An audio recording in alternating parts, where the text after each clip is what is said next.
Hello, doctor Dilip Gude here, physician, Yashoda hospital, Somajiguda, Hyderabad. మనం రీసెంట్గా ఈ సడన్ కార్డియాక్ డెత్స్, మా మెడికల్ టెర్మినాలజీలో ఎస్సిడి, సడన్ కార్డియాక్ డెత్ అంటాము.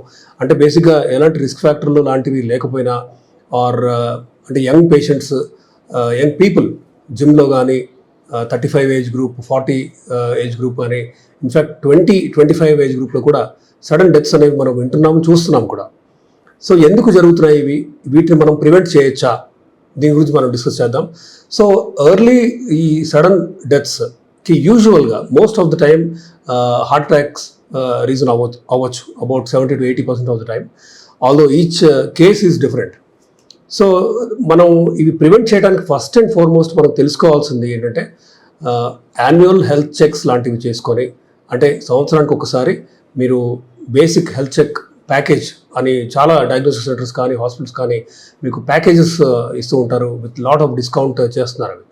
సో ఒక మంచి క్వాలిఫైడ్ అండ్ సర్టిఫైడ్ ల్యాబ్లో కనుక మీరు ఈ హెల్త్ చెక్ చేయించుకొని మీరు మీ క్వాలిఫైడ్ డాక్టర్ని కలిస్తే, లెట్ హిమ్ అనలైజ్, మీ రిస్క్ని మనం అనలైజ్ చేయాల్సి వస్తుంది. ఎల్డిఎల్, లో డెన్సిటీ లైపోప్రోటీన్ అనేది ఒక bad cholesterol, one of the bad cholesterol. ఇప్పుడు total cholesterol, LDL, triglycerides, VLDL, ఇవన్నీ బ్యాడ్ కొలెస్ట్రాల్. హెచ్డిఎల్ అనేది గుడ్ కొలెస్ట్రాల్. హెచ్డిఎల్ ఎక్కువ ఉండాలి, బ్యాడ్ అనేది తక్కువ ఉండాలి. సో ఈ ఎల్డిఎల్ అనేది ఒక్కొక్కళ్ళ రిస్క్ని బట్టి మనం తగ్గించుకుంటూ వెళ్ళాలి. ఇప్పుడు ఎలాంటి రిస్క్ ఫ్యాక్టర్ లేని ఒక యంగ్ 25-year-old, స్మోకింగ్ లాంటివి ఏం చేయకుండా హెల్తీగా ఉన్న ఒక 25-year-old పర్సన్కి ఎల్డిఎల్ 100 కంటే తక్కువ ఉండాలి. ఒక రిస్క్ ఫ్యాక్టర్ ఉంటాయి, బీపీ ఉంది ఫర్ ఎగ్జాంపుల్, మిగతా ఏం లేవు, స్మోకింగ్ లాంటి ఎలాంటి హ్యాబిట్స్ కానీ ఏం లేవు, ఓన్లీ బీపీ ఉంది, అది కూడా కంట్రోల్లో ఉంది, అప్పుడు LDL goal should be 70. So చాలామందికి వాళ్ళ ఎల్డిఎల్ ఎంత ఉందో తెలియదు, ఆర్ పక్కనున్న రిఫరెన్స్ రేంజ్, నార్మల్ రేంజ్ చూసుకుంటారు, అది నార్మల్ ఉందనే ఒక అపోహ ఉంటుంది. సో ఈ పక్కన ఉన్న రిఫరెన్స్ రేంజ్, నార్మల్ రేంజ్ని మీరు చూడకండి.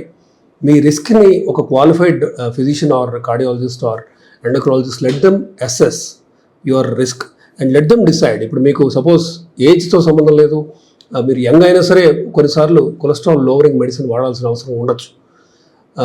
అదే మీ వయసు 40 దాటి ఉంది, మీకు 2 రిస్క్ ఫ్యాక్టర్స్ ఉన్నాయి, బీపీ ఉంది, షుగర్ ఉంది, దెన్ ఒకసారి చెస్ట్ పెయిన్ వస్తే స్టెంట్ వేయక్కర్లేదు, కానీ స్టెంట్ వేసేలాగా అంటే 30-40% వరకు మీకు బ్లాక్ ఉంది, ఫ్యూచర్లో స్టెంట్ అవసరం పడవచ్చు అని కనుక అంటే మాత్రం మీ ఎల్డిఎల్ గోల్ మీరు తక్కువ పెట్టుకోవాలి, 70 ఆర్ 55 ఆర్ లెస్కి తగ్గించుకోవాలి.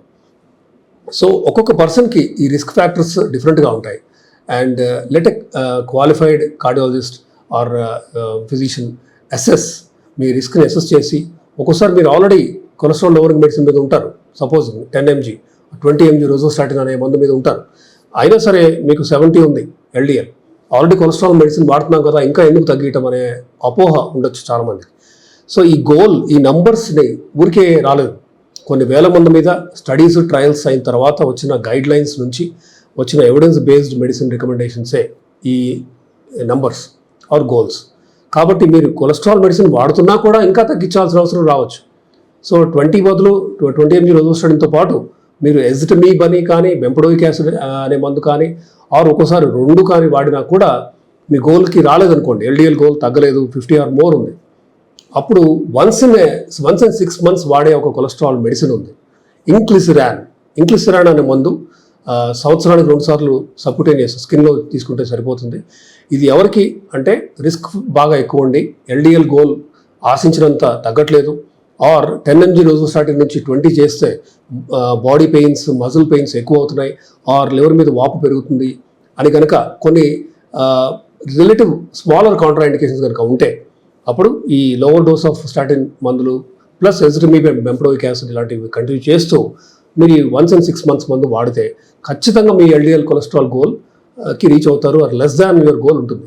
అంటే కొంతమందిలో ఈవెన్ 30 కూడా ఉండాల్సిన అవసరం ఉంటుంది. అంటే స్టెంట్ పెట్టిన తర్వాత హార్ట్లో బేసికలీ సెకండ్ టైం స్టెంట్ అవసరం 70% వరకు తగ్గించే మందు ఈ ఇంక్లిసిరాన్, ఈ 6 monthsకి ఒకసారి ఇచ్చే లిపిడ్ లోవరింగ్, కొలెస్ట్రాల్ తగ్గించే మందు. ఇన్ఫ్యాక్ట్ ఆల్రెడీ ఫామ్ అయిన ప్లాక్ని కూడా కొంతవరకు ప్లాక్ రిగ్రెషన్ కాజ్ చేస్తుంది అని కూడా ప్రూఫ్ ఉంది. సో ఇలాంటి, అంటే ఇది ఆఫ్కోర్స్ అందరికీ కాదు, ఇది ప్రతి ఒక్కరికి మనం చెప్పలేము. రిస్క్ ఫ్యాక్టర్స్ ఎక్కువ ఉన్న వాళ్ళకి మాత్రం ఖచ్చితంగా ఇంక్లిసరాన్ అండ్ ఈ combination of lipid lowering medicines help అవుతాయి.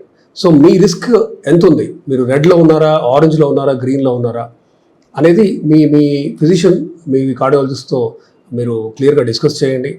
అండ్ ఇలా డిస్కస్ చేసిన తర్వాత మీ రిస్క్ అర్థమైన తర్వాత మీరు మందులు వాడాలి అని చెప్పినప్పుడు ఖచ్చితంగా వాడాల్సిన అవసరం ఉంది. చాలా అపోహలు ఉన్నాయి. స్టాటిన్స్ అనే మందులు వాడితే రకరకాల ప్రాబ్లమ్స్ వస్తాయని, కొలెస్ట్రాల్ లెవెల్ తగ్గించక్కర్లేదని, రకరకాల మిత్స్ అండ్ ఫ్యాడ్స్ మనం ఆన్లైన్ సోషల్ మీడియాలో చూస్తున్నాం. కానీ ఎల్డిఎల్ తగ్గించడానికి రీజన్స్ ఉన్నాయి, కండిషన్స్ ఉన్నాయి. అండ్ పలానా సబ్సెట్ ఆఫ్ పేషెంట్స్లో ఖచ్చితంగా తగ్గించాల్సిన అవసరం కూడా ఉంది. ఇవన్నీ కూడా ఏంటంటే లిపిడ్ అసోసియేషన్ ఆఫ్ ఇండియా మన సొంత LAI ఉంది. అండ్ ఈ గైడ్లైన్స్ కూడా ఊరికే వచ్చినవి కాదు, కొన్ని వేల మంది మీద ఆఫ్టర్ ర్యాండమైజ్ కంట్రోల్ ట్రయల్స్ తర్వాత వచ్చిన గైడ్లైన్స్ ఇవి. కాబట్టి ఈ గైడ్లైన్స్ని రెస్పెక్ట్ చేస్తూ మీరు కనుక మీ గోల్ తగ్గించుకుంటే ఈ సడన్ కార్డియాక్ డెత్ రిస్క్ కూడా మీరు తగ్గించుకోవచ్చు. అఫ్కోర్స్ మీకు తెలియకుండానే మీకు షుగర్ ఉండొచ్చు, బీపీ ఉండొచ్చు. దెన్ మీ హార్ట్ అటాక్ రిస్క్ని అసెస్ చేసే కొన్ని టెస్టులు ఉంటాయి. లైపోప్రోటీన్ A, ఎపోలైపోప్రోటీన్ B, ఎపోB అంటాము, దెన్ HSCRP, ఇలా కొన్ని టెస్టులు ఉన్నాయి. ఓకే, ఈ టెస్టులు కూడా ఇండైరెక్ట్గా నెక్స్ట్ 10 ఏళ్లలో మీకు హార్ట్ అటాక్ వచ్చే రిస్క్ని ప్రిడిక్ట్ చేసే టెస్టులు. ఇంకొకటి కిడ్నీ ఫంక్షన్ని అసెస్ చేసే యూరినరీ ఆల్బ్యూమిన్ క్రియాటినిన్ రేషియో. అంటే యూరిన్కి వెళ్ళినప్పుడు నార్మల్గా ప్రోటీన్ అనేది యూరిన్లో ఉండకూడదు. ప్రోటీన్ని కన్జర్వ్ చేయలేనప్పుడు యూజువల్ కిడ్నీలు జాబ్ ఏంటంటే ప్రోటీన్ని కన్జర్వ్ చేస్తూ యూరిన్లోకి వెళ్లకుండా ఆపాలి. సపోజ్ ఆపలేక ప్రోటీన్ పోతుంది, that is also risk factor for future heart disease. So proteinuria వల్ల హార్ట్ డిసీజ్ రిస్క్ కూడా పెరుగుతుంది. కాబట్టి ఇలా కొన్ని ఇండైరెక్ట్ మార్కర్స్ ఉన్నాయి మీ ఫ్యూచర్లో హార్ట్ అటాక్ రిస్క్ని ప్రిడిక్ట్ చేసే టెస్టులు. అలాగే ట్రెడ్మిల్ టెస్ట్ ఉంది. ఇంకా ఇన్ఫ్యాక్ట్ కొంతమందిలో రిస్క్ ఫ్యాక్టర్స్ ఎక్కువ ఉన్నప్పుడు మనం డైరెక్ట్గా CT యాంజియో చేయొచ్చు, అంటే CT scan of the heart. ఇది మనకు ఒకవైపు కాల్షియం స్కోరింగ్ చెప్తుంది. కాల్షియం నార్మల్గా హార్ట్లో 0 ఉండాలి, కానీ కొంతమందిలో 1000, 1000, 2000 కూడా మనం చూస్తూ ఉంటాం.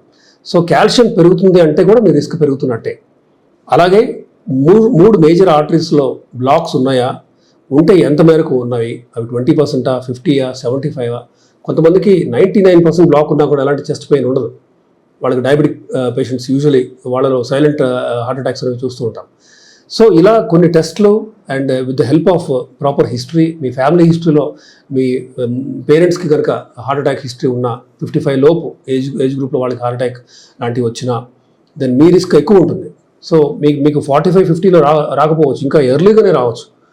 కాబట్టి రిస్క్ ఫ్యాక్టర్స్ అర్థం చేసుకొని మీరు కనుక లైఫ్ స్టైల్ చేంజెస్ కూడా చేస్తే అండ్ ఎక్కడైతే అవసరమో అక్కడ మీరు మందులు వాడాల్సిన అవసరం కూడా ఉంటే వాడుతూ మీ స్ట్రెస్ని తగ్గించుకుంటూ కనుక ఉంటే ఖచ్చితంగా మీ రిస్క్ ఆఫ్ సడన్ కార్డియాక్ డెత్ని మీరు తగ్గించుకోవచ్చు. Thank you.